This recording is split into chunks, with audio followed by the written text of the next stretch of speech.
Hello and welcome back to the Eyes of Old Gaming channel. Thank you so much for joining me as we investigate another game in the What Is It and Is It Worth It game review and showcase series. I'll try my best to stay objective and as spoiler free as possible as we go over the various aspects of the game such as the mechanics, graphics, and sound, as well as giving a general idea of the world the game takes place in. I won't be giving a number rating to the game as I find the number rating systems to be very arbitrary, considering the subjective nature of video games. Instead, I'll try my best to give enough information that you can decide for yourself if the game is worth it for you. If you are interested in a more subjective look, stay to the end of the video for my personal recommendation of if I do recommend the game and if I enjoyed it with a simple yes, no, or sometimes a maybe, and a short explanation of why or why not.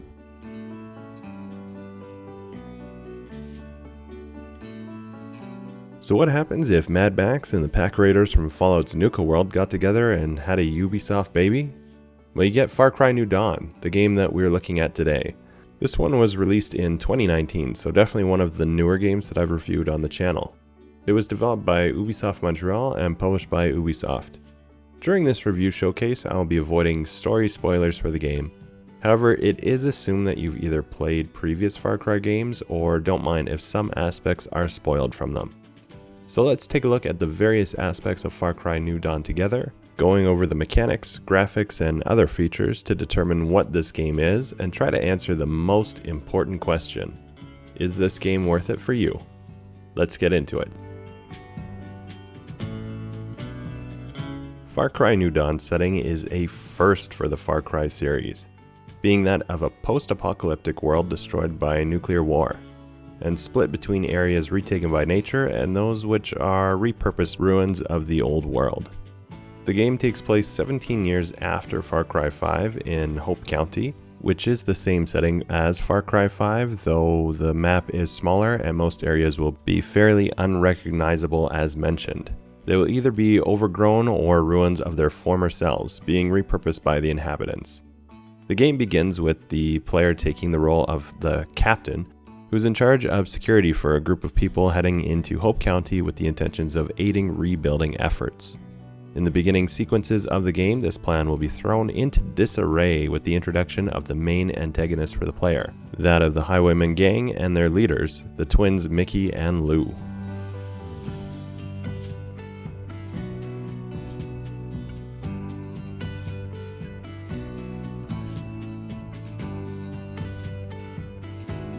Mechanically, the game will behave in typical Far Cry fashion for the most part. First-person action, an open world, and crafting and limited RPG skill elements all make a return.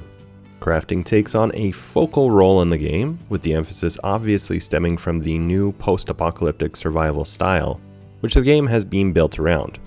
Aside from typical crafting elements such as consumables like health packs or explosives such as Molotovs, there will be base building portions of the game. This is not overly fleshed out, however, and it's mostly just a matter of completing certain objectives which add resources to a general pool, which will then be used in building base upgrades. Much of the rest of the game will be spent on typical Far Cry style gameplay, such as exploring the map and revealing the areas covered by Fog of War, liberating outposts, and unlocking new weapons and vehicles. The game features a main story campaign, multiple side quests and collectibles, as well as some repeatable challenges. You will travel around meeting new characters as well as some memorable returning faces, taking missions ranging from Far Cry standard of liberation against the oppressive enemy, to the comical and some absurd. With each iteration, Far Cry has been implementing a very structured 1+1 approach to the gameplay mechanics and story, so expect most gameplay and story mechanics to feel very similar to previous entries. Graphics are great in this game. As is typical with Ubisoft games, they really know what they're doing in this department. Landscapes are very well crafted, NPCs look really quite good, and vehicles and other objects you will come across fit in the desired aesthetic perfectly. Visually, this is probably the most distinct Far Cry aside from maybe Far Cry Primal, as it is taking place in a very unique world and story which has been built for the game. The enemy gang is very colorful and has a style which will show up vividly in the environment. which will also feature its own unique mutated style and look. Surprisingly, although the game takes place in an area that has been visited before, the new graphical styles will make this feel new and fresh in terms of the overall look of the game. As I've touched on, there is some limited base building mechanics built into the game. Expanding your home base will allow for upgrading of different areas, which will give you a boost during gameplay. For example, upgrading the workbench will allow you to unlock and build stronger weapons. The most important ingredient for these facility upgrades will be the fuel in the game, which is represented as ethanol. This can be acquired a few different ways, with the most obvious being outpost liberation. The game will then entice you to abandon these outposts so that you can recapture them for additional ethanol. Depending on your approach to the game, and if you enjoy retaking areas multiple times, this may be a fun, repeatable style mission, or it can feel unnecessarily grindy, as progressing with inferior equipment, although possible, can be quite frustrating. Another mechanic brought from Far Cry 5 will be followers. This has been stripped down a bit from Far Cry 5, as you will be limited to just one follower at a time, as well as only being able to recruit the main heroes, rather than having the option of recruiting additional optional allies. These followers do get stronger as they gain experience, which may push you to use just a couple of your favorites rather than switching up between different characters often. There is some player customization, including outfits and premium purchasable options. However, as it is a first-person game, you will not be seeing your own character very often, typically just in small victory scenes after taking an outpost, for example.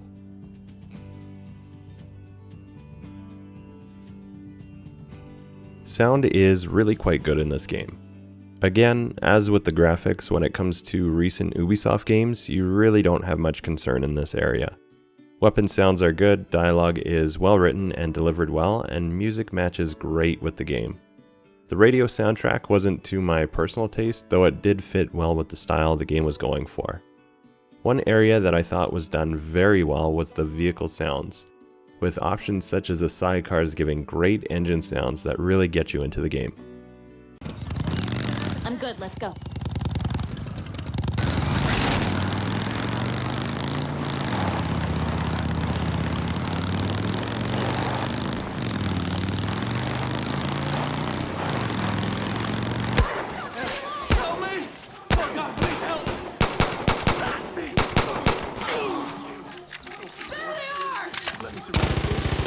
Merry fucking Christmas, everybody.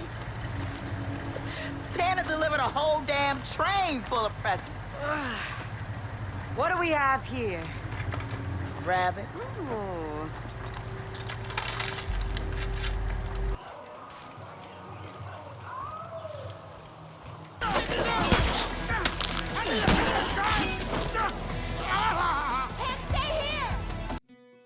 As far as similar games, obviously all the other Far Cry games. Most Far Cry games do have a similar look and feel, however there are a couple of notable mentions such as Far Cry 5. The game really does have much in common with this, as mechanically it is probably the most similar. Aside from that, we are set in the same area that Far Cry 5 took place in, and there are a number of returning notable characters. I would also say that Far Cry Primal is a similar comparison to this game. Both games are presented more like spin-offs of the main series and offer some unique styles and mechanics. The base building was also most similar with this title as well. Outside of the franchise, you could definitely draw some comparisons to the survival, scavenging style of Mad Max, coupled with the extensive driving and post-apocalyptic destroyed world. Base building is similar, though the system in Mad Max, although not overly complex, was more fleshed out than the one in Far Cry New Dawn. Another game that gives me similar vibes to Far Cry games is Dying Light. First-person action, exploring open worlds, and meeting and taking missions from a variety of characters, which drives the plot on. And of course, the bow and arrow. There are obvious clear differences between the games, however the core fundamentals have enough in common that I do feel it is worth mentioning.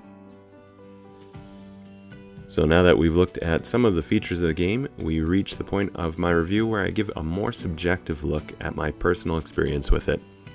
Please keep in mind that the following is just my opinion of the game, and if the features and genre seem interesting to you, you should definitely check it out for yourself, as not all games are for all gamers. The game that you hate might be the next gamer's all-time favorite, which is one of the things that I love about gaming. There's always something for someone out there.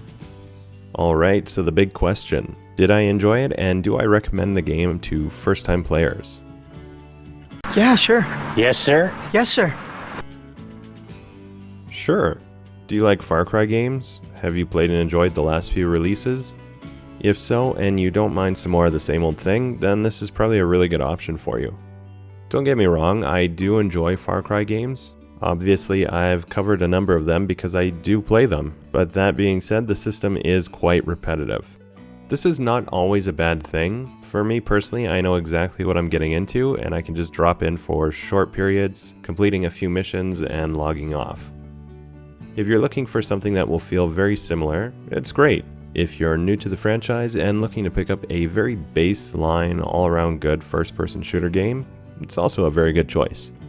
If you're someone who's looking for innovation, deep compelling story, or something new in a game, well, don't expect that this one will be reinventing the wheel.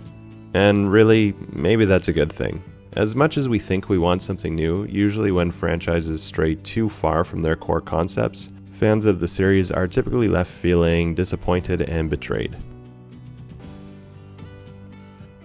So I do hope that you enjoyed this look at Far Cry New Dawn. Have you already played the game? What did you think of it? Did you agree or disagree with my own assessment of the game? If you came to the review to see if this one is right for you, please let me know in the comments if you decided to go ahead with this one or pass on it. Regardless, if you found this video informative or entertaining, please do consider giving the video a like and also think about subscribing to the channel. I create and upload a variety of gaming content, not just reviews like this one, but also walkthroughs, let's play, and more, and I would be very happy to have you join the community and help direct the future of the channel. Otherwise, thank you so much for watching today, and until next time, take care. Merry fucking Christmas, everybody.